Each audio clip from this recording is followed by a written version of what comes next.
Bollywood king Khan Shahrukh Khan తో నయనతార కలిసి చేసిన ప్రయోగం జవాన్. తమిళ దర్శకుడు అట్లీ తొలి హిందీ మూవీ కూడా ఇదే. ఇలాంటి ఎన్నో చిత్రాలు విచిత్రాలు ఉన్న ఈ సినిమా వరల్డ్ వైడ్ గా విడుదలైంది. ఓపెనింగ్స్ లానే టాక్ కూడా కిక్కిస్తోందా, షాక్ ఇస్తోందా? Just watch it. ఓ తమిళ మూవీని హిందీలో తీస్తే ఎలా ఉంటుంది?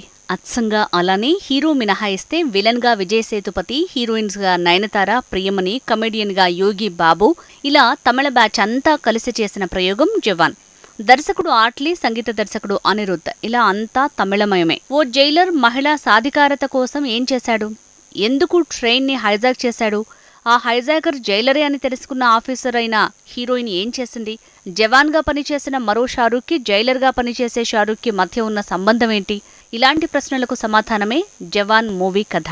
జైలర్ గా, జవాన్ గా రెండు పాత్రలు వేస్తూ మధ్యలో 5-6 గెటపుల్లో షాక్ ఇచ్చాడు షారూఖ్ ఖాన్. సెస్ట్ పూర్తయ్యే వయసొచ్చిన కింగ్ ఖాన్ పర్ఫార్మెన్స్ లో ఆ జోరు తగ్గలేదని ప్రూవ్ అయింది. Nayanthara, Priyamani, Vijay Sethupathi and co performance కలిసొచ్చినట్టుంది. జవాన్ ఓ సౌత్ యాక్షన్ డ్రామా లాగే సాగింది. ఓ తమిళ యాక్షన్ ధమాకాని హిందీలో తీస్తే ఎలా ఉంటుందో అలానే ఉంది.